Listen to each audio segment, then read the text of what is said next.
My name is Adrian Nanchev, and this channel is all about helping you become a remarkable entrepreneur. So subscribe and click the bell notification to get the latest upload. Now this is episode 19 of 101 Entrepreneur Mistakes and Lessons. Now, start small and have a monopoly. When you have a business, especially from the very beginning, you want to start small and have a monopoly on a very specific type of customer and product or service. For example, when I started my first business, I was selling video game keys, so people could download the key from me, go somewhere else, download the game and play it elsewhere. I was selling video game keys by accepting Bitcoin. So I was more or less the first in the UK, probably Europe and probably elsewhere, that you could buy video games using Bitcoin.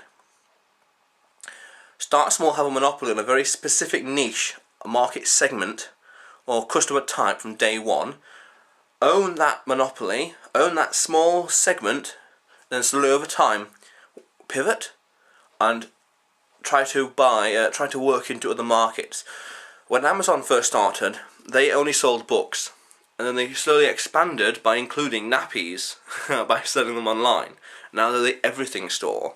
So they started off selling one specific thing for one specific customer and slowly expanded. Now one strategy to niche down effectively and to have an effective monopoly is to do what one of my mentors taught me, called trend stacking. Trend stacking, which is to take multiple trends that are happening in the world that are no more than, say, 5 years old, that are popular today. 3 is optimum, 4 is crazy amount, but that's any more than that and it tends to get weird. So for example, you want to say, in my blog, if you click the link below, I talk about having a car dealership. Okay, a car dealership, that's fine. Then a car dealership that sells Mercedes. Okay, now you're starting to get more specific and less broad, narrow and deep.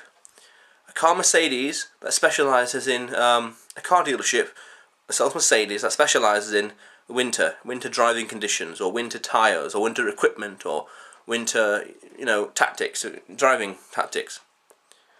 And then you go one more, winter driving in Germany.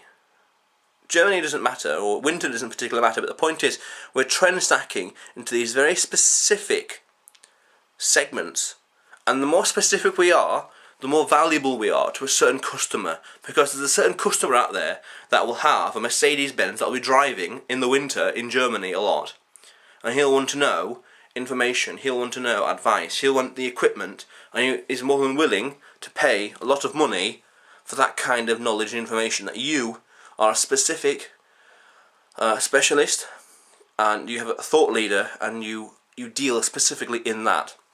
And the more specific you are, the much more value you are to a certain customer out there. So you can either stay what's called broad and shallow, so it's serving loads of people but not much knowledge.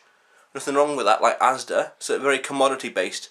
Asda or Walmart, commodity based business, broad and wide, broad and shallow, or narrow and deep, which is that car dealership, Mercedes, winter in Germany, where it's very narrow, a narrow field, narrow market, but you've got deep domain expertise, you know a lot of stuff, you're a thought leader, and you can serve people very specifically in that sector. So the more niche your business is, and the more trends it has. I just want to explain trends a little bit more, because let's take Facebook. So Facebook is the internet and it's social media. Then we got, say, Instagram. So Instagram is internet, social media, selfies. And then you got Snapchat. Snapchat is the internet, social media, selfies, privacy. The videos get deleted. What kind of trends can you put into your business? For my hemp business, I've not thought too much about it, but it will be, of course, the internet, so e-commerce, hemp, and I want to say social media, or thought leadership. Maybe over time I have to do a fourth one, so maybe procurement or household product. I'm not quite sure just yet, because we're not quite at that stage yet. But the more specific your business is, based on what's happening in the world, what's popular, the more valuable it is to that one specific customer. because he's willing to pay. You've got two choices. You can either sell 1,000 products that have got £1 profit margin, or you can sell a single product that's got £1,000 profit margin. And that £1,000 profit margin is much more, I want to say, efficient in value for money. Because it also there's less work to do as well. In theory, just one piece of paper, one paperwork, one transaction fee, one processing time, stuff like that. If you've got hundreds of them, then you've got loads and loads of work to do. But the more valuable you are to a customer, the much more they're willing to pay. So if you can niche down effectively, and then start to wiggle, say a car dealership, Mercedes-Benz, winter driving in Spain, or France and Germany. So start to wiggle, or even France and Germany, Netherlands, for example. Start to wiggle, and then expand it out from there. But when you expand, you must maintain your original user base and your original USP. Otherwise, you will separate yourself and you'll disillusion your original customers. They won't value as much. They'll be like, "Who is this? What are you doing? What did you do? I love what you're doing, and now you're not what you used to be. You're not who you used to be." And then they shop somewhere else. So you've got to be careful with that.